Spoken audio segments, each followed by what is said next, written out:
यदि आपकी आज्ञा हो तो मैं कुछ कहना चाहती हूँ।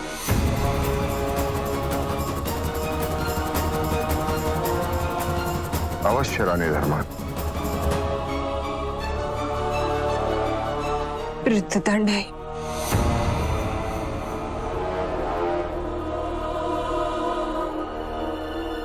हमने अपने हाथों से अपने पुत्र को राजद्रोह के लिए दंड दिया था। क्षमा कीजिए राजमाता, पर मृत्युदंड से अपराधी का अंत होता है, अपराध का नहीं।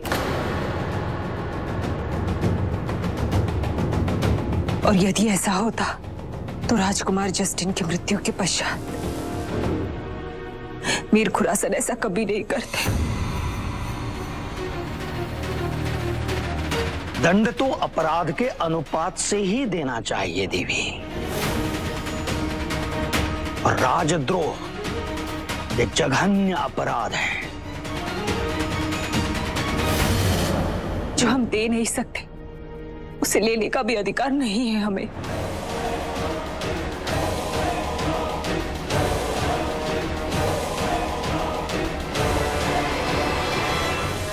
मैं रानी धर्मा के विचारों से सहमत हूं आचार्य,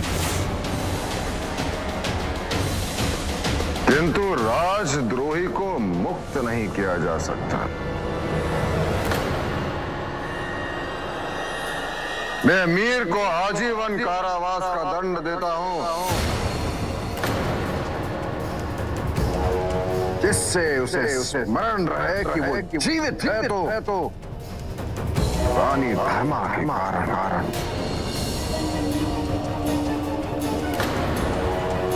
और साथ ही इसकी एक आंख निकाली जाए।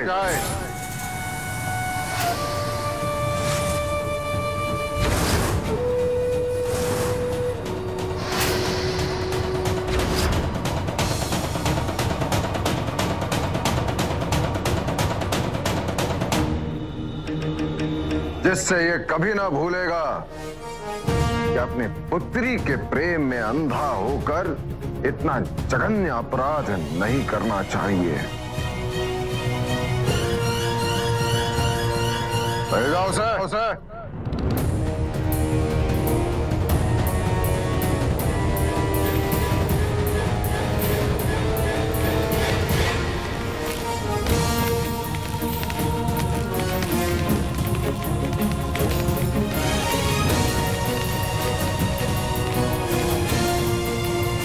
आज की सभा के लिए इतना ही पर्याप्त है। रुकिए सम्राट,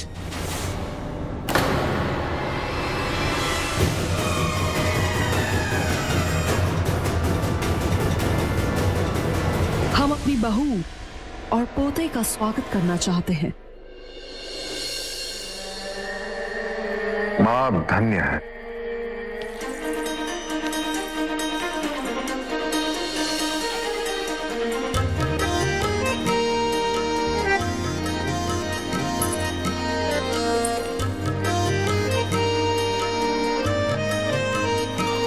अशोक,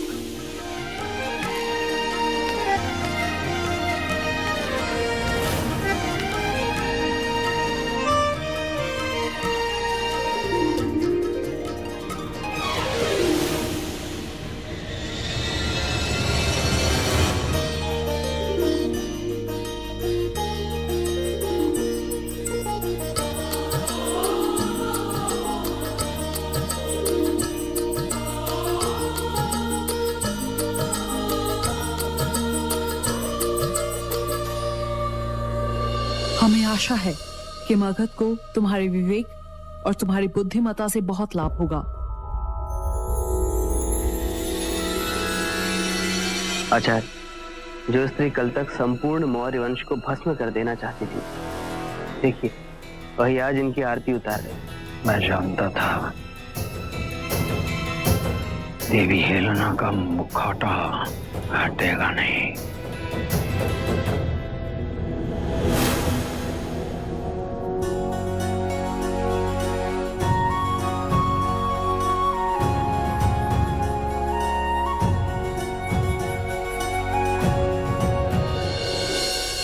अशोक, तुम्हें आशीर्वाद देने से पूर्व हम अपना एक अपराध स्वीकार करना चाहते हैं।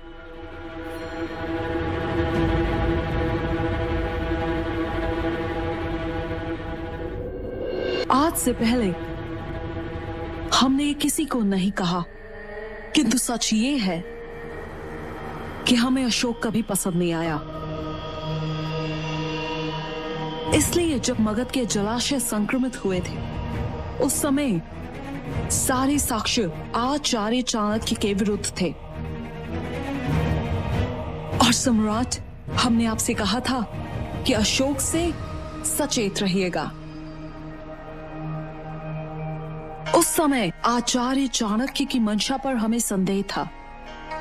आचार्य सम्राट बिंदुसार को उनके पुत्र के समीप लाने के लिए प्रयासरत थे, पर इस सच से अनभिज्ञ हमें ये भय हुआ कि हमारे तीनों पोतों के स्थान पर कहीं आचार्य चाणक्य फिर से एक साधारण बालक को सिंहासन पर बैठाने की योजना तो नहीं बना रहे हैं।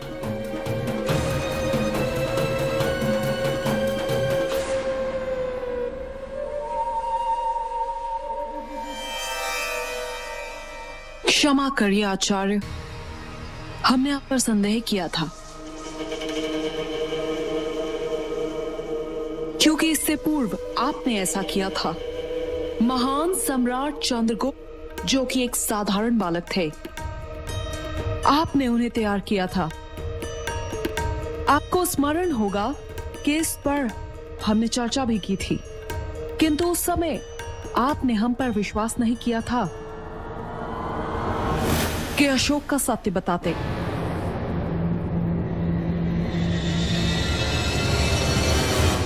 देवी हेलेना, आपने जो कुछ भी किया वो अपने पुत्र के हित के लिए है, और मैंने जो कुछ भी किया वो मगध के और अपनी मातृभूमि के हित के लिए किया। पर राजमाता, आप व्यर्थ में चिंता कर रही, जो कभी नहीं होने वाला। जो पहले से सम्राट है, उसे सिंहासन का क्या लो।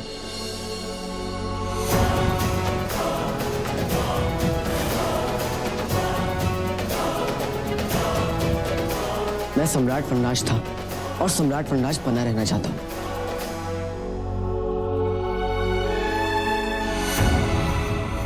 उसके अतिरिक्त मैंने जो भी किया, अपनी मां को सम्मान दिलाने के लिए, अपनी मां को अपने पिताजी से मिलवाने के लिए, सम्राट के लिए, मगध के लिए। सिंहासन तो मेरा लक्ष्य कभी था ही नहीं।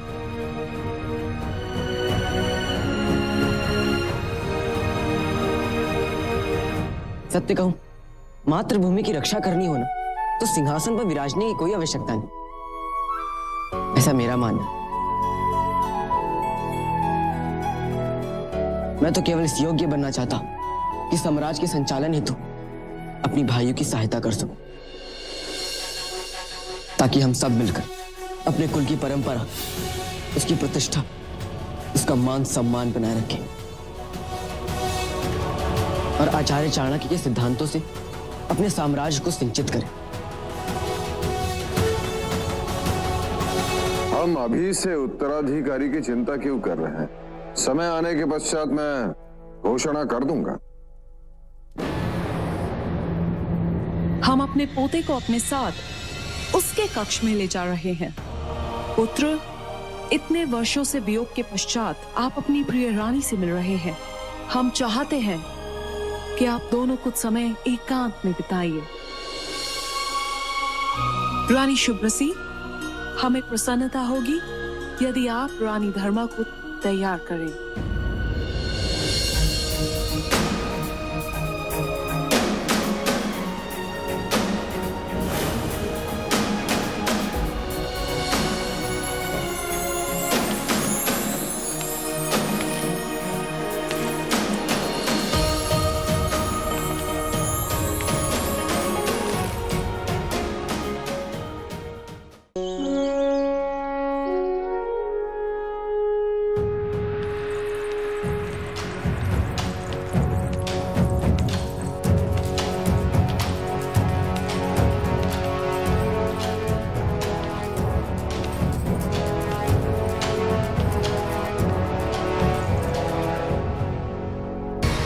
उज्जैनी सैनिकों ने जलाशय में विष मिला दिया था, जिसे ग्रहण करने से उससे नंदन को बड़ी समस्या हुई। इसलिए हमें सभी सैनिकों को सचेत करना होगा कि कोई भी उस जलाशय से जल ग्रहण न करे।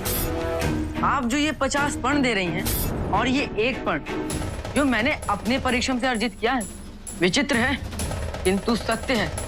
ये 1 पर्ण का मूल्य आपके इन 50 पर्ण से कई अधिक है।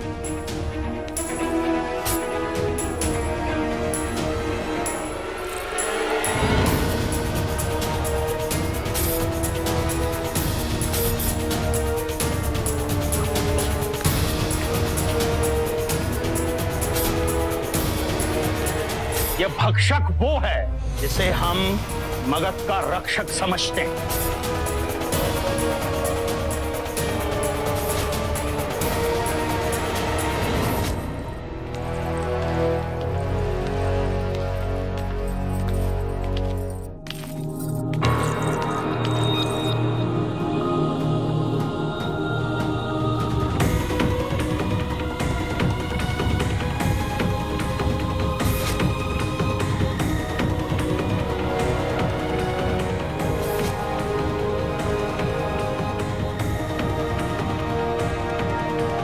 ये भव्य कक्ष किसका है राजमाता? ये जस्टिन का हुआ करता था, किंतु अब से तुम्हारा। हमारी इच्छा है कि तुम यहीं रहो। सत्य कहूं तो मैंने कभी कल्पना भी नहीं की थी कि आप मुझे इतना प्रेम देंगी, इतना सम्मान देंगी। अभी तो आराम हुआ है, आगे आगे देखिए क्या क्या होता है।